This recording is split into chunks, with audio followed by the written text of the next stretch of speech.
তারকাদের সম্পর্ক ভাঙা গড়ার খবর প্রায় সংবাদের শিরোনামে জায়গা করে নেয়। ভক্তদের মাঝেও প্রিয় অভিনেতা অভিনেত্রীর ব্যক্তিগত জীবন নিয়ে কৌতূহল থাকে সবার। তবে কিছু সম্পর্কের কথা দীর্ঘদিন মনে থেকে যায় সকলের। এরকমই এক চর্চিত জুটি হলেন নুসরাত জাহান ও অঙ্কুশ হাজরা। কর্মজীবন নিয়ে শিরোনামে থাকলেও এই দুই তারকার ব্যক্তিগত জীবনও কম চর্চিত নয়।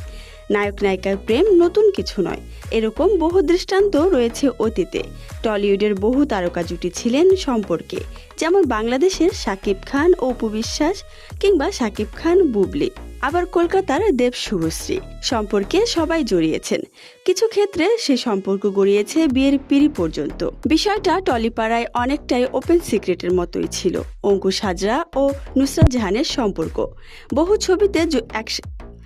ছবিতে একসাথে জুটি বেঁধে কাজ করেছেন তারা। এমনকি একটা সময় পার্টি থেকে অ্যাওয়ার্ড শো একই সঙ্গে দেখা যেত দুজনকে। ইন্ডাস্ট্রির অনেকেই ভেবেছিলেন নুসরাত অঙ্কুশের সম্পর্ক বহু দূর এগোবে, কিন্তু সেগুড়ে বালি টেকেনি তাদের সম্পর্ক। হঠাৎই ভেঙে যায় প্রেম, দূরত্ব তৈরি হয় দুজনের। শুধু তাই নয়, সম্পর্ক ভাঙনের পর একে অন্যের মুখ দেখাও বন্ধ করে দেন। এমনকি নুসরাতকে বিভিন্ন সময় কটাক্ষ করতেও দেখা যায় অঙ্কুশকে। বিষয়টি নিয়ে বরাবরই চুপ ছিলেন অভিনেত্রী। তবে সম্প্রতি রক্তবীজ 2 ছবিতে গুরুত্বপূর্ণ চরিত্রে থাকছেন অঙ্কুশ। আবার একই ছবিতে আইটেম সং অর্ডার ছাড়া বর্ডার ক্রসে জমিয়ে নাচ করেছেন নুসরাত, যে কারণে আরও একবার অঙ্কুশ প্রসঙ্গে প্রশ্নের মুখোমুখি হতে হয় নায়িকাকে। তাকে জিজ্ঞেস করা হয় নায়কের সঙ্গে ঠান্ডা লড়াই প্রসঙ্গে। প্রশ্নে কিছুটা বিরক্ত হয়ে যশপত্নী বলেন, আমি কখনো বলেছি আমরা বোধহয় একসঙ্গে অনেকগুলো সিনেমা করেছি এবং সেই কাজটাকে আমি ভীষণভাবে সম্মান করি।